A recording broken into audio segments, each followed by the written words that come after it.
para hablar de la emergencia alimentaria, esa de la que Finocchiaro, tan insensibles son, dan vergüenza todos ellos, Finocchiaro, Abeluto, Marcos Peña, todos los negadores de esta realidad que determina claramente por lo que dice la Iglesia, ya no solamente un partido político, por lo que dicen los curas villeros, que tampoco están tan vinculados a lo que llamamos la cúpula eclesiástica, por lo que dicen los propios referentes del PRO. Vi ayer en C5N una ministra de Educación de Santa Fe hablando de el crecimiento exponencial de los chicos que tienen que ir a comer en las escuelas, que tienen que ser alimentados porque no tienen ya manera de comer en sus propios hogares.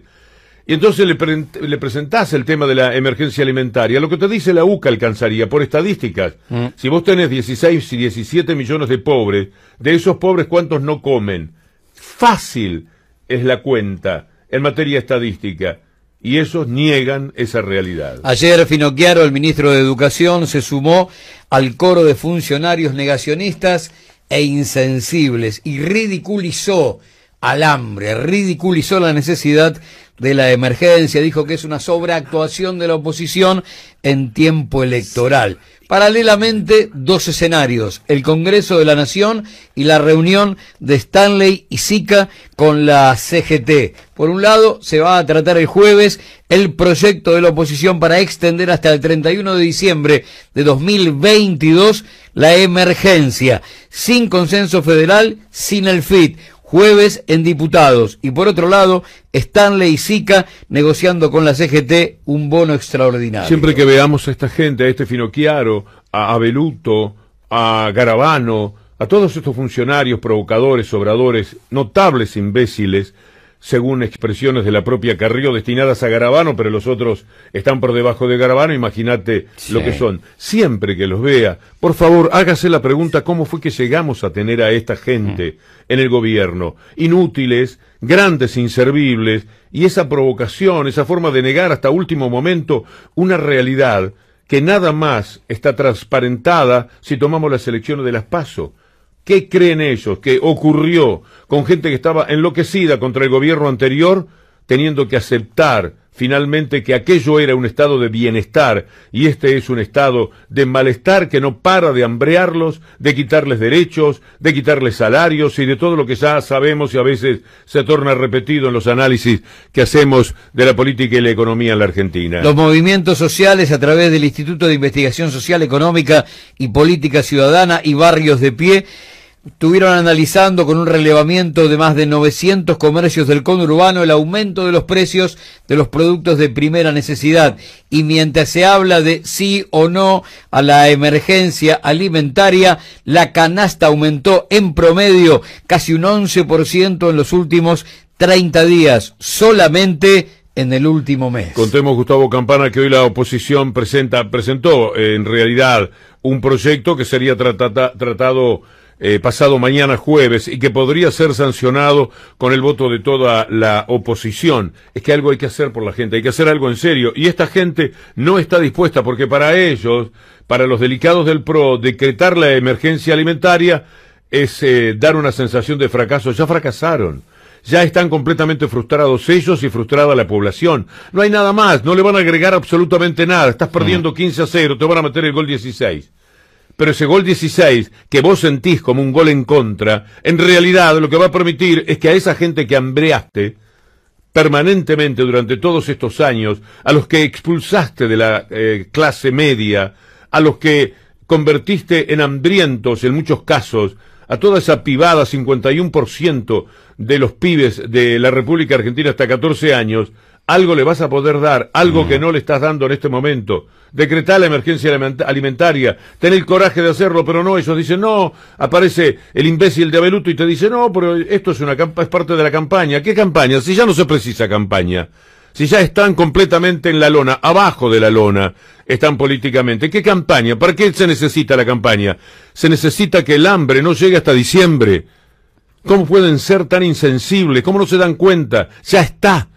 Macri mismo sabe perfectamente cuál es el recorrido que tiene. Entregar la banda presidencial el 10 de diciembre o buscar un pretexto para no hacerlo. Algo, pero se van. se están yendo, no lo hagan promoviendo más daño a la gente a la que tanto daño le han hecho en todo este tiempo. ¿Qué pide la oposición? Un incremento del 50% de todas las partidas vigentes de los planes nacionales, que hoy son de 16.000 millones de pesos, o sea, por un aumento de 8.000 llevarlos a 24.000, mientras Finocchiaro hace cuentas y dice, bueno, que digan de dónde va a salir la guita.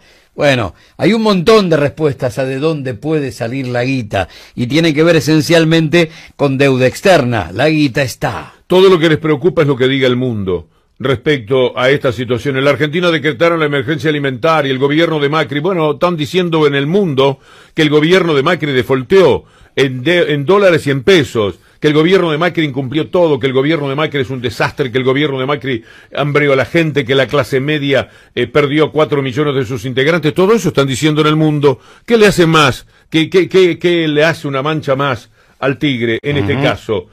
Si por ese lado lo toman, porque estos tipos te dan tanta vergüenza que vos tenés que pensar que no dan la emergencia alimentaria con lo que podría significar de atención a la gente que no come, no lo hacen porque tienen miedo al qué dirán. Ya se está diciendo de todo de ellos, que se olviden del qué dirán, porque están absolutamente prostituidos a la mirada del mundo. Se va a la CUNSA de Estados Unidos, día D de la deuda, porque quiere ver si van a destrabar o finalmente van a dejar en manos del próximo gobierno 5.400 millones de dólares que habían prometido, pero parece que han incumplido todo lo que ellos dicen haber cumplido, y entonces el fondo cerró las puertas de este nuevo giro. Hoy escuché que la inflación puede ser del 6%. Yo imagino 5.4. Hagamos un pro. ¿De cuál imaginas vos? Sí, va a estar alrededor del 6% sin ningún tipo de duda. Bueno, vos el 6%, esos 5,4, porque algo lo van a querer tirar para abajo.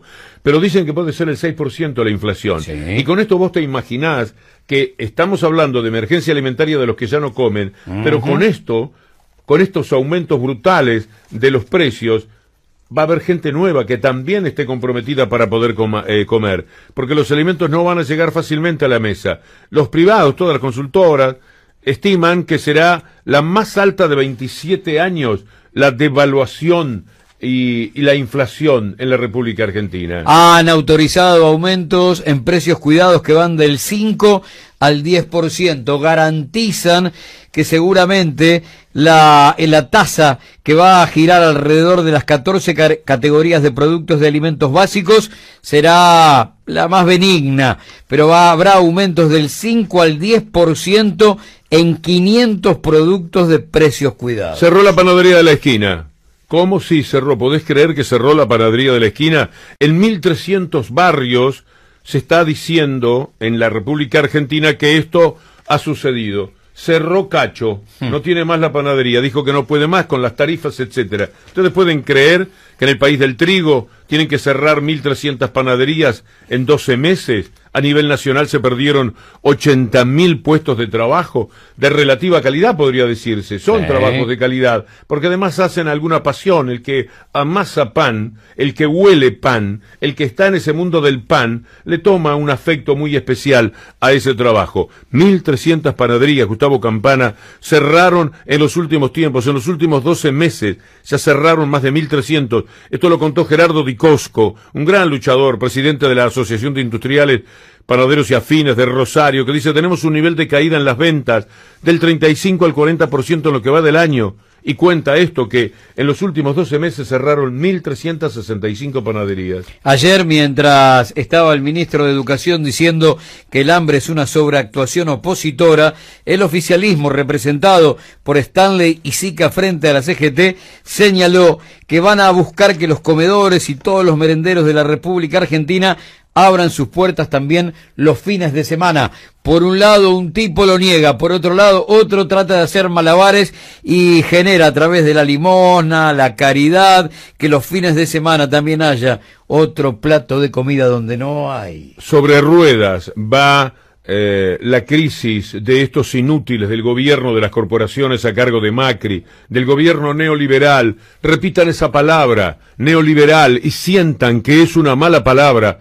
Mala palabra a veces tenemos entendido que son otras. No, mala palabra es muerte, mala palabra es genocidio, mala palabra es hambre. Esas son malas palabras. Mala palabra es meter en crisis a un país nada más que para darle todos los privilegios y todas las ventajas a la élite dominante, porque ni siquiera es un fracaso de un gobierno al que le salieron mal las cosas, pero intentaba lo mejor. Siempre quisieron esto, siempre quisieron gobernar para la élite que ellos sienten se corresponde con sus vidas, pero lo hicieron tramposamente, mintiéndole al pueblo para conseguir esos votos, porque sin el voto del pueblo, sin el voto de la gilada, como ellos sienten que es, no hubieran sido nunca Macri presidente, nos tocó Macri presidente, Abeluto ministro de Cultura, nos tocó Garabano ministro de Justicia, Berman es querible en medio de todos estos ministros disfrazados de árbol y con los televisores abajo del brazo, se hace querible frente a estos tipos que no paran de ser una constante provocación. Y digo que la crisis va sobre ruedas porque Zanella es un nombre que suena, ¿no? Ofrece pagar 50% de las indemnizaciones, nada más. Los echa, se van, pero le vamos a dar el 50% de las indemnizaciones. Pero ¿saben qué? Se las tenemos que dar en cuotas, en cómodas cuotas por supuesto para ellos, pero no para los trabajadores. Yo creo que hay una visión acerca de todo esto, es un modelo, son ideas, me parece, y que estamos viendo los resultados, pero creo que vamos a un rediseño de una sociedad con mayores posibilidades de hambre, con mayores posibilidades de incremento de la pobreza, con mayor grado de desocupación y precarización laboral. Tampoco Argentina es Biafra. Yo creo que hay sectores que tienen dificultades, que hay que ayudar desde el Estado, que el Estado lo está haciendo. No es que el país es Biafra, todo el país está reclamando comida, famélico. Me parece que hay una exageración. Habría que llevarlo a Pichetto y meterlo de cabeza en una de las ollas de guisos, pero con tibia para no quemarlo. Habría que meterlo de cabeza en una de las pobres ollas que tratan de darle de comer a la gente, a los pibes, en todo lo que es el conurbano, porque nos toca de cerca, el conurbano de Buenos Aires, pero el de Mendoza, o el de Rosario, el de Córdoba. ¿Cómo creen que se las arreglan? No camina, no le da por ir. ¿Qué va a ir? ¿A un lugar del conurbano y ver cómo funciona un comedor? ¿Ver el trabajo maravilloso de gente que merecería el cielo ya mismo? Y nunca van a ser reconocidos, no sabés ni cómo se llama, los pibes. María, a mí me podés dar un poquitito más de...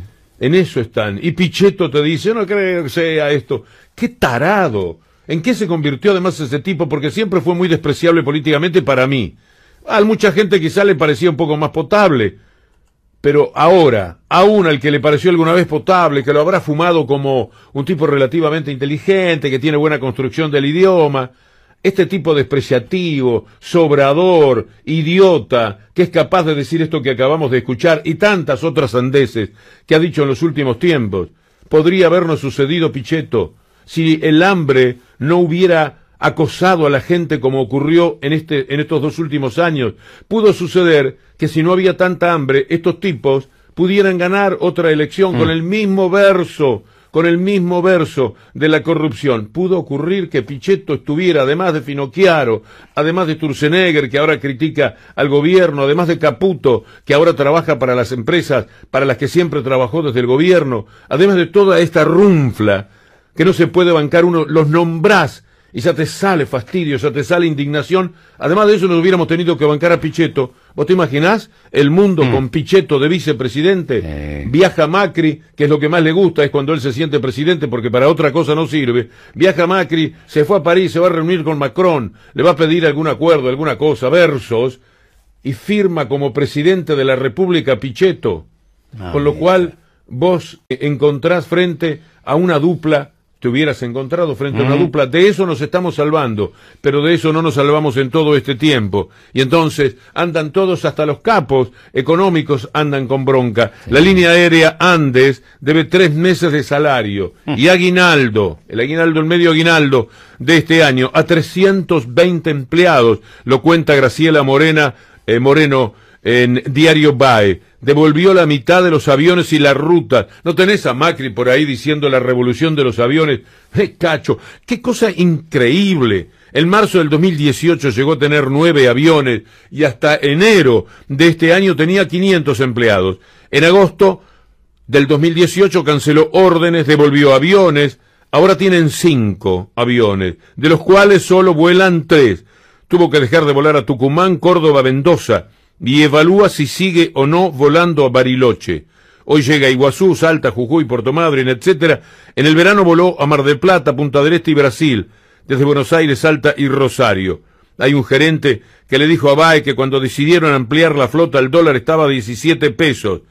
Los devolvimos a esos aviones con un dólar a 40 pesos. La situación es complicada para todo el mercado. ¿Y quién lo hizo posible esto? Corresponde preguntarle a la gente de Andes y preguntarse dónde están las revoluciones de Macri. Necesitamos conexión.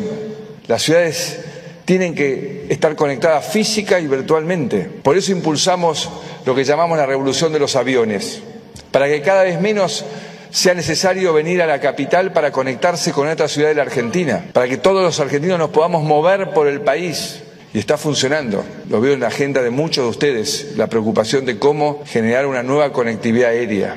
Mire, Macri viaja en helicóptero, así que no tiene problema, y desde chiquito. Él desde chiquito viaja en aviones privados, así que no tiene idea de lo que significa ser decente, hacer política decentemente. Él desde chiquito viaja en aviones privados, así que no tiene idea. Se descascaran los viejos aliados, esos que ya no quieren pertenecer a una foto que los puso allá por diciembre de 2015 como parte del mejor equipo de los últimos 50 años. Y el último es Federico Sturzenegger, que armó un paper de 58 hojas para un instituto de Estados Unidos, hablando de los pobres resultados de la economía macrista, y dijo que esto no se debió a la herencia recibida ni a factores externos, sino a las políticas económicas, ladrillo sobre ladrillo, que fue colocando el macrismo desde su llegada a la Casa de Gobierno. Esto que no es relato, porque este pavimento no es relato, esto es real, esto que estoy tocando acá es real. Pero es el duro. La construcción privada cayó 7,5% además y está en el peor nivel en los últimos 10 años. Todo lo que pasa con el gobierno de Macri es lo peor de los últimos 10, 15, 20, 25 años.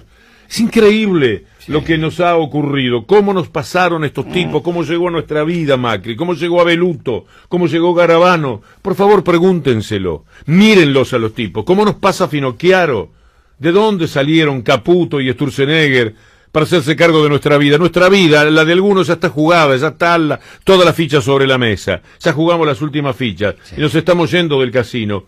Pero los pibes, los demás, ¿qué van a hacer? ¿Por qué les tocó esta gente que ha hecho un daño irreparable por años y años? Porque cuando decimos de los últimos 10 años tal cosa, estamos diciendo que puede pasar ese tiempo para poder corregir todo esto. La insensibilidad, así abrimos el programa en el día de hoy, el negacionismo. Y me estaba acordando de 2017, de Lanús y de Kravets, el tipo que está a cargo de la seguridad en la comuna de Grindetti. En ese momento había que sacar a los comedores que estaban en Lanús, porque claro, afeaban el paisaje, y una noche aparecieron por el comedor los cartoneritos, decían que estaban buscando a un prófugo, y tiraron sobre una olla gigante con los pibes en la mesa, dispuestos a comer gas pimienta.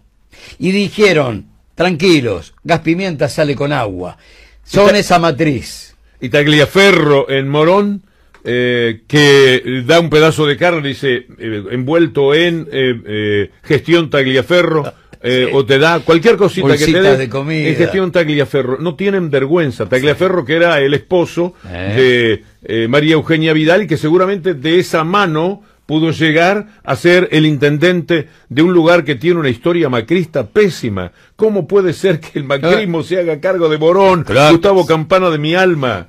Menos de un cuarto de siglo nos separa de la foto donde está él. No es un gerente de SOCMA, es él en persona, y al lado Rousselot, y siempre lo mismo, ¿no? ¿Quién es el que va en cana? El intendente. El poder real siempre queda libre. ¿Cómo nos pasa todo esto? ¿Cómo llegaron a nuestras vidas? ¿Cómo Tagliaferro se hizo cargo de Morón? ¿Qué pasó para que Tagliaferro quedase a cargo de Morón y ahora para defender el gobierno da cosas, anda con unos camiones haciéndoles constar que se trata de la gestión Tagliaferro? No tienen vergüenza, no tienen decoro, no tienen absolutamente nada, no los anima la mínima sensibilidad, el pudor. La palabra pudor es una palabra absolutamente de modé en los tiempos de el neoliberalismo en la República Argentina. ¿Y cómo nos pasó? Nos pasó con el cuento de la corrupción. porque a cambio de que viajan a pedir desesperadamente 5.400 millones de dólares de la deuda, a cambio de que estamos reclamando la emergencia alimentaria para que la gente coma, a cambio de que los jubilados están viviendo una situación absolutamente espantosa, Clarín y Nación te sirven en la primera hoja, en la tapa de los diarios inmundos que todos los días hacen para envenenar a la gente, te están diciendo que fue a un juicio oral de Bonadío la causa de los cuadernos, que se llama de los cuadernos para ellos y que se llama la causa de la fotocopia de los cuadernos. Vale la pena decir que en Ecuador apareció un cuaderno de una arrepentida que denuncia a Correa.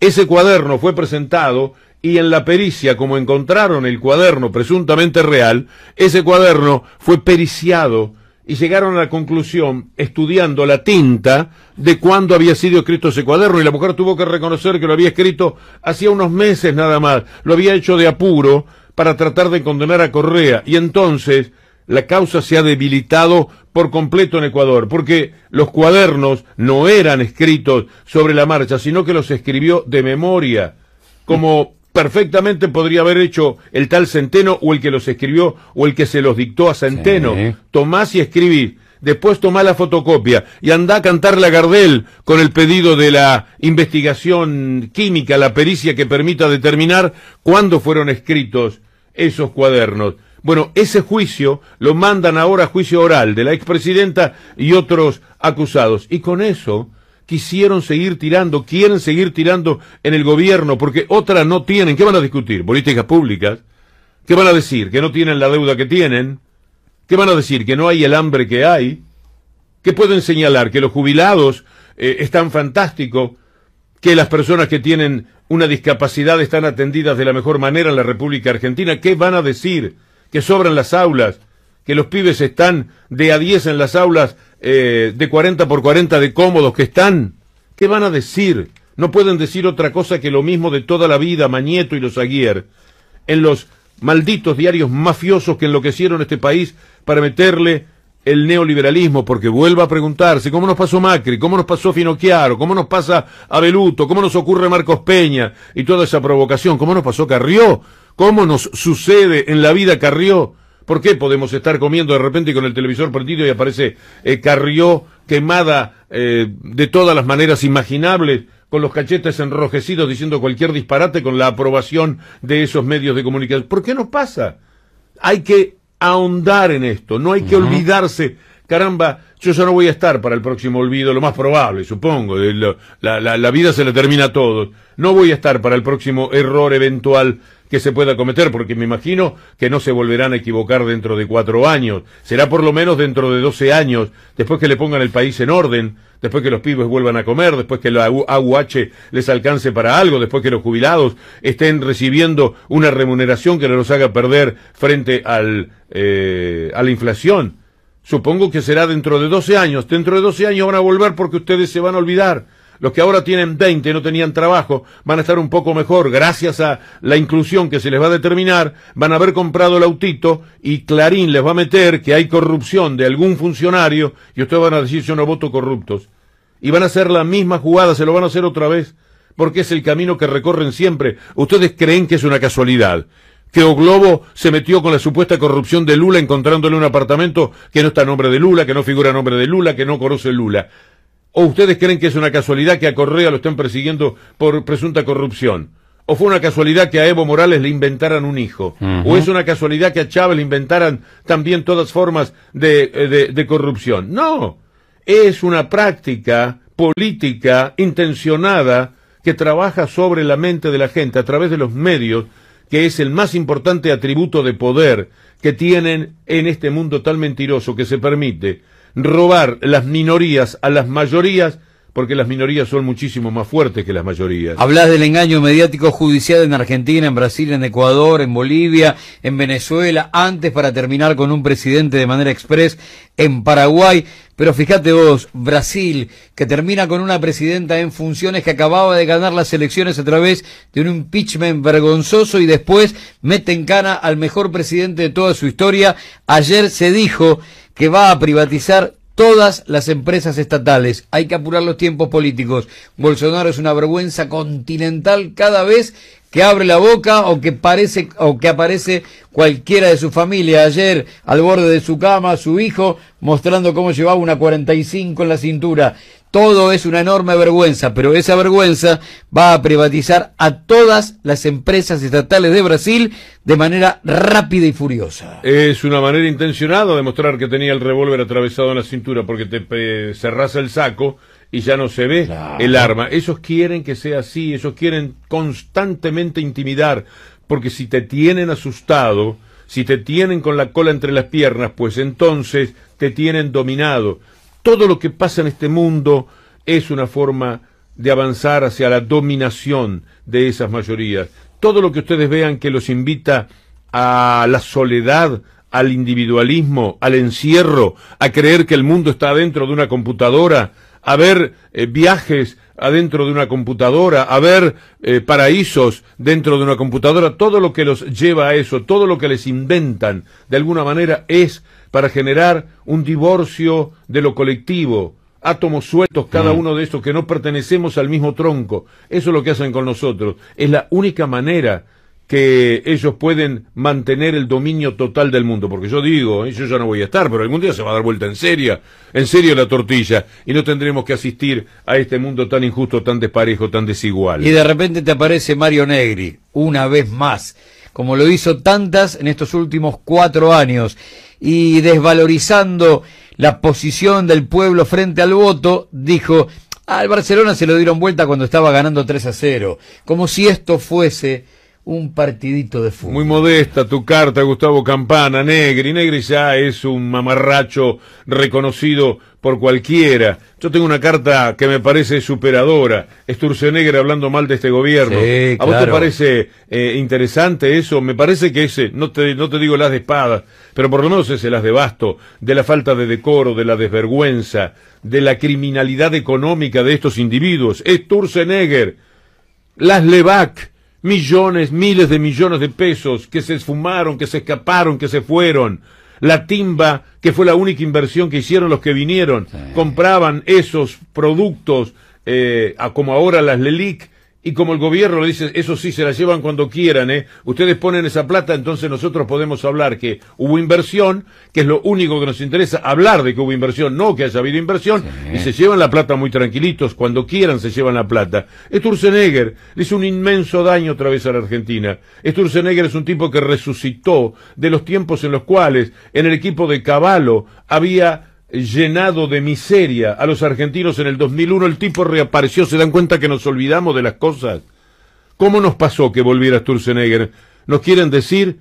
Sturzenegger que decía, no, Durán Barba nos dice que nosotros nunca digamos la verdad, que nunca reconozcamos absolutamente nada, nosotros tenemos que mentir sobre la inflación, etcétera. Así que nosotros, y lo contaba como una gracia, como un chiste. ¿Ahora estará diciendo la verdad o estará diciendo la mentira cuando dice que el gobierno fracasó y que no fue como consecuencia de la pesada herencia, que no había tal pesada herencia? Igual el tipo, para justificarse, dijo que formó parte de este gobierno porque había que terminar con largas décadas de decadencia y que en 2015 el país se acercaba a un régimen autoritario y populista de izquierda. Eso como para decir por qué vine, lo otro es para decir por qué me fui.